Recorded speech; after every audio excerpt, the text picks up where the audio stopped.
Isang malaking job fair ang binuksan ng Filipino Human Resources UAE sa Dubai para sa mga Pinoy at ibang lahi, lalo na yung nawalan ng trabaho dahil sa kaguluhan sa ibang bansa sa gitnang silangan at North Africa. Yan ang balitang Middle East ni Raquel Salinel sa Dubai. Isang oras pa lang kakabukas ng job fair, mahaba na ang pila. Ang mga aplikante tutok at abala na sa mahabang listahan ng available jobs. Sa dami ng job seekers, naubos ang 1,000 forms at may alternatibo ng ibinigay para sa di makapaghantay. But wait for the turn. You can leave your CV here. We have a box here. And then we'll just put in our database and call you back. Okay? For any opening. For those who cannot wait. Okay? The forms, we ran out of forms, unfortunately. So we are waiting now for the second batch of forms.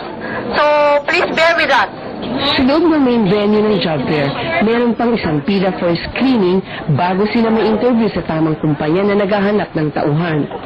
Lahat ito pinagtiyagaan ng mahigit 4,000 job seekers na mula sa iba-ibang Emirates, Pinoy man o Aleman. Malaking tulong ito lalo na sa lahat ng mga wala pang work.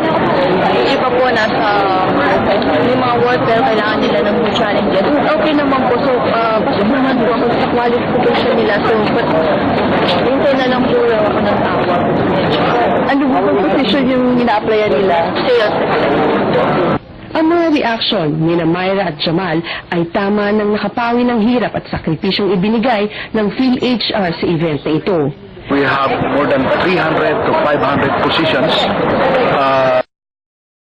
and we have 20 companies and recruitment agencies who participated in our job fair today. Dagdag ni Alan, committed ang grupo niya para makatulong sa mga naghahanap ng trabaho.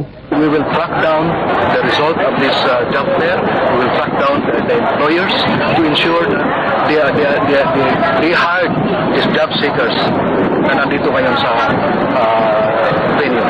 Ang job fair na ito ay napapanahon para sa patuloy na pagdami ng nawawalan ng trabaho, visit visa holders at gustong lumipat ng magandang trabaho. Venue rin ito para mailayo sa peking job openings na naglilipa na ngayon sa lungsod. Yung pagsasamantala yan sa mga Pilipino, lalong-lalo na yung mga bagong dating lang, dahil hindi naman nila talaga alam kung ano yung nangyayari. Hindi katulad sa iba, meron na silang kahit kaunting kaalaman tungkol dyan sa mga bagay na yan. Nakakalungkot isipin na marami pa rin Pilipino ang nabibiktima niyan. Walang binabayaran ng sino mang nag-a-apply ng trabaho dito. Ang interview ay dapat gawin sa maayos na opisina, di sa tago o lugar na kahina-hinala. Dapat i-verify ang kumpanya na nagre-recruit ng staff nila. Balak ng PhilHR UAE na magkaroon muli ng job fair sa darating na Nobyembre. Nagbabalita sa Middle East, Raquel Salinel, Dubai, UAE.